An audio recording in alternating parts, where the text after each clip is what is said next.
Segunda conferencia en esta Semana Mayor 2025. Como decía anoche, son 3 días que nos preparan para vivir a plenitud el Triduo Pascual. Estas conferencias tienen una finalidad de hacernos vivir con mayor intensidad esos días santos. Ya hace muchos años que estas conferencias iniciaron en la Semana Mayor y hay personas que desde el inicio, de los que están aquí, se han dado cita en esta catedral o allá abajo, como era antes también, en la Capilla Santa Cruz, cuando eran solo para hombres, se daban cita para participar de esas conferencias. En esta noche nos complace tener con nosotros al Padre Marcos Pérez, que fue párroco también de esta catedral, y estas conferencias, quien hace la invitación a los sacerdotes o a los laicos para que puedan compartirla con nosotros, es el señor obispo. El señor obispo quiso invitar al Padre Marcos para que comparta este segundo día con nosotros. Vamos a darle un fuerte aplauso y a recibirlo en esta noche con esta segunda conferencia cuaresmal.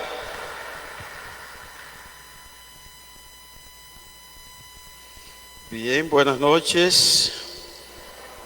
Siempre es una alegría y un placer poder venir a esta catedral, nuestra catedral.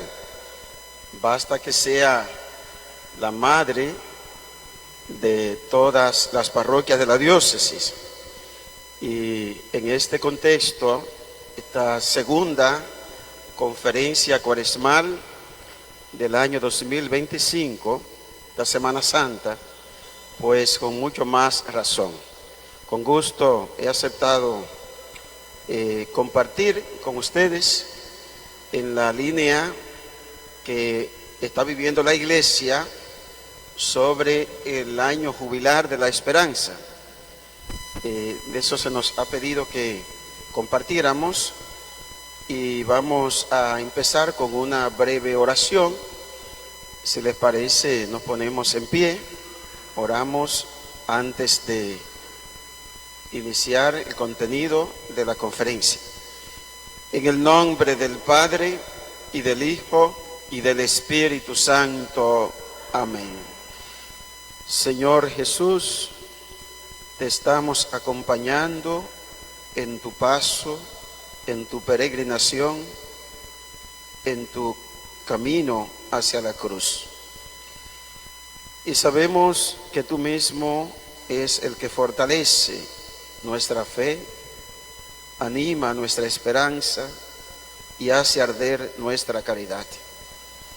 Queremos unirnos a ti en esta noche y siempre para que el Espíritu que te asistió en todo momento nos asista a nosotros y podamos comprender el mensaje que tú y tu Iglesia nos quieren transmitir.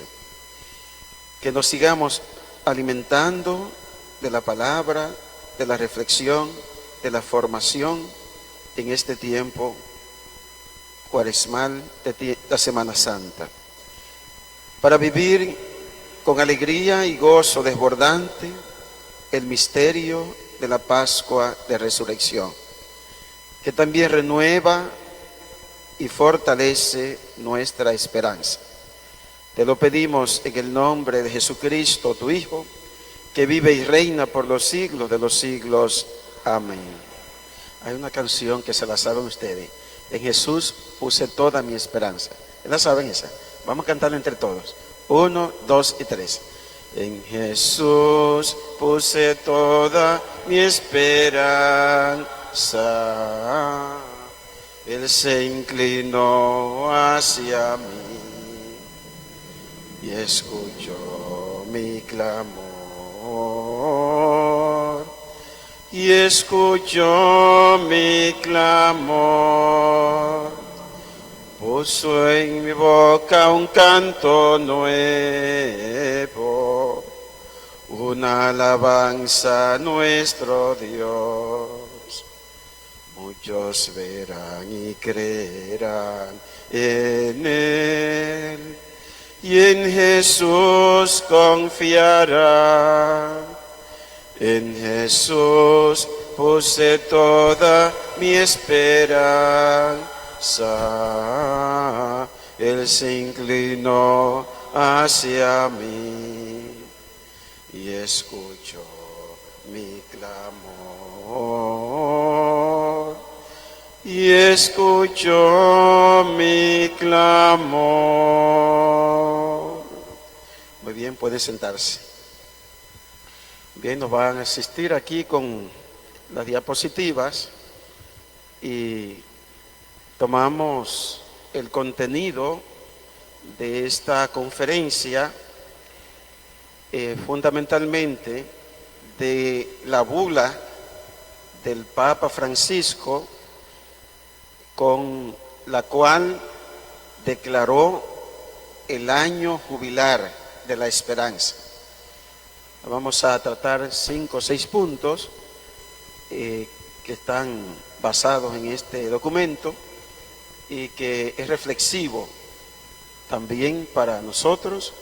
Lo aprovechamos como un regalo del Santo Padre a toda la Iglesia y nos unimos a él también, el Papa, en la condición que él tiene, como también nos unimos a toda la diócesis, a todo el clero, el obispo de esta diócesis, agradeciendo al obispo, el Padre Ángel, también la acogida que nos dispensa.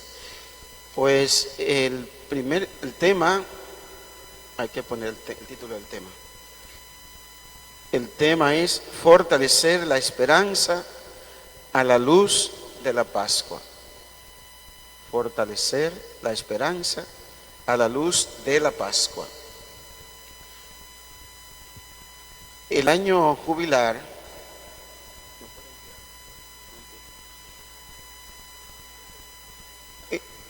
en la historia de la Iglesia. Un poquito de historia rápida para que nos ubiquemos cómo se han originado y cómo han evolucionado en el tiempo los jubileos en la historia de la Iglesia. Entonces, mediante la bula Spes non confundit, que se traduce en español, la esperanza no defrauda, una cita bíblica tomada de Romanos 5:5 que el Papa utilizó.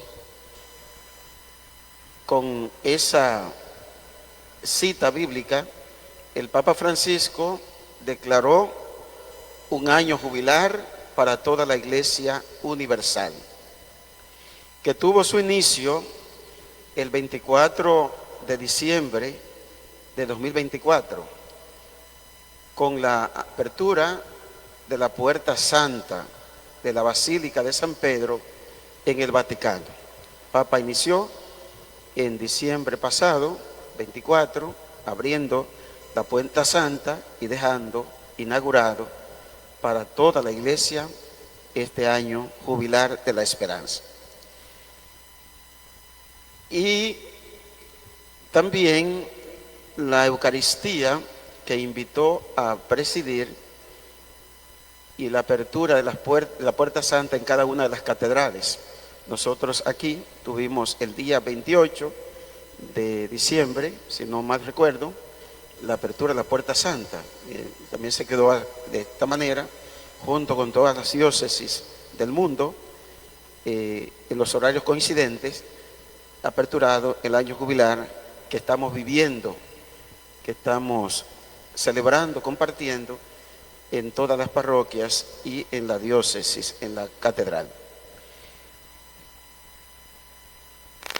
Este año jubilar será clausurado el 28 de diciembre de este año 2025. Así de manera, se puede decir, global. Pero la puerta santa de la Basílica de San Pedro va a permanecer abierta hasta el día 6 de enero del año 2026. El Papa lo ha querido así, prolongar el año jubilar en Roma, como para también expresar un signo, un vínculo de comunión con las iglesias de Oriente y las iglesias también de Occidente, el mundo católico de Occidente, ¿verdad?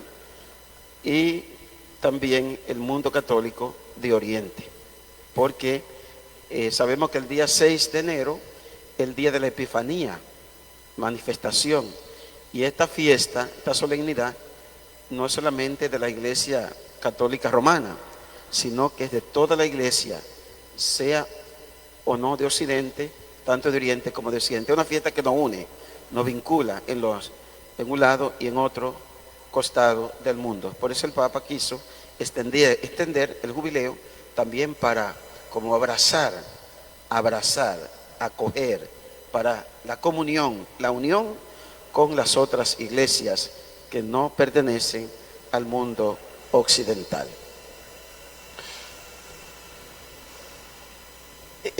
Pero podríamos preguntarnos también, ¿en qué consiste el jubileo? Lo sabemos, pero podemos ponernos en contexto. El jubileo es el nombre de un año particular que parece derivarse de un instrumento, de un cuerno que usaban en la antigüedad para expresar una expresión de júbilo, de alegría, de fe en un acontecimiento importante que se llama Yobel. Es un cuerno de carnero cuyo sonido anuncia el día de la expiación, el Yom Kippur, llamamos, el gran día del perdón. Entonces, este instrumento, Yobel, está como anunciando algo que vendrá, algo que acontecerá, algo que sucederá y que aleccionará. No solamente que acontecerá, sino que aleccionará, porque transforma, cambia, hace nuevas también las realidades humanas y las realidades del cosmos. También tiene su raíz en una palabra latina, se llama jubileum. El jubileum, que significa gritos de júbilo, grito de fiesta, exaltante. En conclusión, jubileo es fiesta de liberación, de alegría y de gozo. Sencillo, una definición que podamos tener, eso es el jubileo, fiesta de alegría y de gozo, júbilo, que tiene esa connotación de liberación. En más de 20 siglos de vida y misión de la Iglesia Católica, los jubileos han tejido una historia como la historia misma de la Iglesia. Más de 20 siglos. Desde el siglo XIII, el año 1300, el Papa Bonifacio VIII declaró un jubileo, el primer jubileo de la historia, llamado también ese jubileo Año Santo. Ya en el siglo XIII, este Papa Bonifacio VIII fue el primero que declaró un año jubilar. Cada jubileo es un año santo. Eso es, este año que estamos viviendo es un año santo. Porque de eso se trata, acercarnos más a aquel que es 3 veces santo. Santo, santo, santo es el Señor, el Trisayo, y que nos llama también a nosotros a ser santos como Él es santo. Al principio se convocaba cada 100 años, pero ya en el siglo XIV, 1343, el Papa Clemente VI redujo de 100 años a 50 años. Y en el siglo XV, en el año 1470, el Papa Paulo II fijó el jubileo en 25 años. En resumen, podríamos preguntar, ¿cuándo se celebra un año jubilar? Cada 100 años, 50 años, 25 años. En cada uno de esos periodos puede darse la celebración de un año jubilar en la iglesia. Como saben, existen jubileos que son también ordinarios y extraordinarios. ¿Este es un jubileo ordinario o extraordinario? Este es extraordinario o ordinario. Este jubileo, el que estamos viviendo ahora. ¿Cómo? No lo escucho bien. ¿Cómo? Extraordinario. 2015. En el 2015, ¿cómo era ese jubileo? Extraordinario. Este año es un año de jubileo ordinario. El año 2015, el año de la misericordia, con la bula Misericordia Vultus del Papa Francisco, un año especial, extraordinario, que él declaró, que vivimos con mucha intensidad.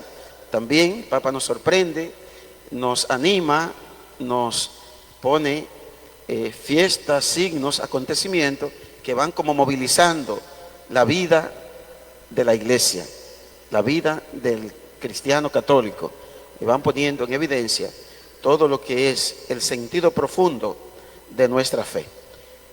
Seguimos. Un poquito entonces ya la historia de los jubileos. Ahora, el año jubilar en la Sagrada Escritura. Vimos brevemente cómo se ha generado en la historia de la iglesia con algunas pinceladas, y ahora también tratamos ese año jubilar en las Escrituras. El texto fundamental del jubileo bíblico se encuentra en el libro de Levítico, el capítulo 25, versos del 8 al 13, es el texto del Antiguo Testamento fundamental para los jubileos. Importante uno seguir el hilo de la Biblia, porque uniendo la enseñanza de la iglesia con la Biblia, usted fundamenta toda la fe y puede también tener explicaciones y argumentaciones que puede poner en conocimiento de otros o aclarar también dudas, oscuridades que puedan haber en la enseñanza de la iglesia. Entonces, el texto bíblico fundamental es este. El Levítico, que pertenece a los primeros 5 libros de la Biblia, el Pentateuco, uno de esos libros que conocemos. Ahí encontramos que cada 50 años era convocado un año jubilar en Israel, que era liberador y reparador. Tenía esas características: un año de liberación, un año de reparación. 2 palabras muy fuertes a nivel de contenido, de piedad, de enseñanza de la iglesia, del catecismo. Se trata de la multiplicación del septenio. 7 por 7, ¿cuántos son? 7 por 7, 49. 49 años en que se daba una tregua del duro trabajo de la tierra y se liberaba a los esclavos durante un año. Este último año era año de fiesta jubilar, el llamado año de gracia, año de perdón, un año sabático. Sabático significa el sabbat, el descanso, un año de descanso, el sabbat, el sábado, año sabático. Eso era también el año jubilar en la Biblia. 3 expresiones también profundas. Un año de gracia. Este año es un año de gracia, un jubileo. Entonces un año de gracia. El mismo jubileo que la iglesia ha seguido en diferentes momentos de la historia, en diferentes tiempos, respondiendo a diferentes necesidades, pero el jubileo es el mismo. Entonces, un año de gracia que vivimos. Y vivimos un año de perdón, que no se nos olvide eso, porque podemos nosotros meternos en la rutina, en el vaivén de la vida, en el hacer, pero olvidamos ese ser. Olvidamos también que esta gracia la necesitamos, vivir en gracia de Dios.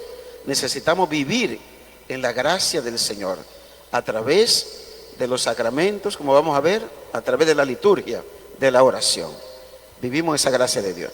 Y ese año de perdón, también para que nosotros podamos hacer examen profundo de conciencia. Profundo examen de conciencia. Importante que también nosotros nos propongamos, nos proyectemos para hacer una evaluación de nuestra propia vida, de cara a Dios, de cara a la iglesia, de cara a los hermanos, de cara a mí mismo y de cara a la creación, a la naturaleza. Viendo todo lo que pueda ser una evaluación general, una confesión general de nuestra vida y buscar y clamar este perdón, no solamente para mí, sino ese perdón que también es para los otros. Y bueno, pues el descanso en el Señor, eso no es tan fácil, pero el descanso en el Señor, siempre que estamos con Él, ese descanso en el Señor, la vida espiritual. Entonces planteemos la siguiente pregunta: ¿para qué un año jubilar en el Antiguo Testamento? ¿Qué beneficios traía a las personas y al pueblo de Dios un jubileo? Podríamos responder diciendo de manera general que el año jubilar tenía una finalidad y reportaba unos beneficios espirituales, beneficios sociales y beneficios económicos. Ve que estaba unida la vida humana y la vida espiritual, la vida divina y la vida humana. Siempre se entrecruzan esos dos ejes para encontrar el punto central de toda la historia de la salvación. El punto humano y el punto divino. Por eso Cristo se hizo también hombre y entró a la historia, siendo Dios, sin dejar de ser Dios, hombre verdadero. Y ha asumido todo lo que nosotros experimentamos y vivimos hasta el día de hoy, subiendo incluso a la cruz, experimentando la muerte y subiendo a la resurrección. Entonces, es lo mismo, es la misma etapa que vivimos. Entonces, nos reportaba esos beneficios, nos reporta beneficios espirituales, sociales y económicos. No solamente mirarnos qué bien estamos aquí, hagamos las 3 chozas, que hablan también en el momento de la transfiguración, Pedro y los apóstoles, qué bueno que estemos aquí, pero hay que bajar también al encuentro de las necesidades, de la realidad, de la vida, de la comunidad, de los hermanos, la vida real, concreta, el día a día, los acontecimientos de la sociedad, de la vida política, de la vida económica, de la vida cultural, de la vida educativa, de la vida de la salud, de la vivienda, de los acontecimientos que experimenta la gente, el pueblo de Dios. Es importante. De eso entonces se trata, los beneficios de ese tipo. Entonces, de estos beneficios están en primer lugar, según ese texto que hemos citado al principio, Levítico 25. ¿Cuál es los otros versículos? Se me olvidó los otros versículos. Levítico 25. ¿Cuál? Mateo 25. ¿Cómo? 13. 8:13. 8:13. Están en eso entonces. Están ahí. Bueno, hay como 4 beneficios ahí que encontramos en ese texto. 4 enseñanzas. Primero, restablece la relación con Dios, con las personas y con la creación. se pone en línea de reconciliación. Un reencuentro, el encuentro del Papa Francisco, que habla tanto del encuentro, la cultura del encuentro. Pero en este caso, el encuentro central y principal, esencial, el encuentro con Dios, que nos lleva a los otros encuentros con las personas y con la obra de la creación. Segundo, el perdón de las deudas. Durante el año jubilar hebreo, judío, en Israel, había un perdón de la deuda, el que debía, pues era perdonado, una condonación de las deudas, le condonaban las deudas. Y bueno, porque no podía pagar, ahí se salvaba, cantaba y se alegraba, bailaba con un solo pie, porque imagínense, uno tenía una deuda que no había manera de cómo quitarse de ella. A veces uno se lía mucho por aquí, por allá, y gente a lo mejor pobre, campesinos, agricultores, que no tenían más que para coger prestado. Entonces que de repente me dieran esta oportunidad del perdón de mis deudas materiales, de mis deudas económicas. Eso era una gran bendición. Pero también perdona nuestras deudas, como también nosotros perdonamos a nuestros deudores. La vieja de nosotros, así que rezaban antes. Y los textos originales del Padre Nuestro, el Evangelio de Lucas conserva. Perdona nuestras deudas, como nosotros perdonamos también las deudas de nuestros hermanos. A quien nos debe algo, no se lo tomemos en cuenta. Eso no es tan fácil. ¿Cómo que no? El perdón tiene una práctica, y es cristiano, y es un pedido de Jesús, un pedido del Evangelio. El perdón espiritual, pero también eso me puede llevar a que yo sea generoso, que sea también caritativo con el otro, pueda negociar, pueda ver cómo podemos salir adelante juntos, que juntos podamos salir adelante, que nadie se vea tan asfixiado que no pueda levantar la cabeza y los pies para caminar y para respirar, ¿verdad? Tercero, la restitución de los terrenos enajenados. Se devolvían las tierras a quienes se le habían tomado. Siempre ha habido acaparadores, terratenientes, gente que lo quiere todo, y la codicia rompe el saco, y lo han querido todo, y han acaparado, han robado, han tomado tierra de otros pobres, necesitados, gente que trabaja su pedacito de tierra, no la tenía. Entonces, en ese jubileo, por eso es un deseo que llegara el año jubilar. Entonces se le devolvían esa tierra a quienes se le había quitado, la enajenación de esas tierras. Y había una fiesta por eso también. El descanso de la tierra, que ya hemos dicho el sábado. Descansaba la tierra para hacerla producir. Eso lo sabemos de práctica, nuestros viejos tenían esa práctica. Mi papá, que era un sembrador, tenía 2 tierras, 2 conucos. Y en uno sembraba en un año o 2. Dejaba descansar eso y se iba para otro. Y así se mantenía yendo y viniendo. Y nos criamos con esos 2 conucos así. 2 conucos, no tenía más nada el viejo. Esos 2 conucos. Y a nosotros, los hijos, 10 hijos. 10 hijos y el conuco. Los 2 conucos. Y eso, con eso nos crió. Así lo alternaba, para descansar la tierra.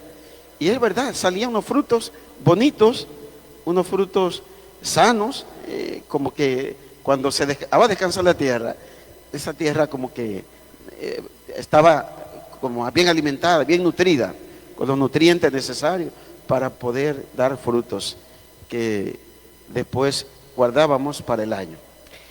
Así es entonces. Bien, si en el Antiguo Testamento el texto base del año jubilar se encuentra en el Levítico, la cita que dijimos, en el Nuevo Testamento se encuentra en Lucas 4, 16, 19. Es el texto base del jubileo de Jesús. Jesús también vivió su propio jubileo. Él vivió su jubileo, Jesús. Y este texto de Lucas 4, que también repite el texto de Isaías 61, lo evidencia así. El Espíritu del Señor está sobre mí, porque Él me ha ungido, me ha enviado a evangelizar a los pobres, a proclamar a los cautivos la libertad y a los ciegos la vista, a poner en libertad a los oprimidos y a proclamar el año de gracia del Señor. Jesús proclamó a pleno pulmón, con fuerza, con unción, este texto en la sinagoga de Nazaret. Y él la proclamó un año jubilar para él y para todos nosotros, porque él dijo, el texto que acabamos de escuchar se cumple hoy,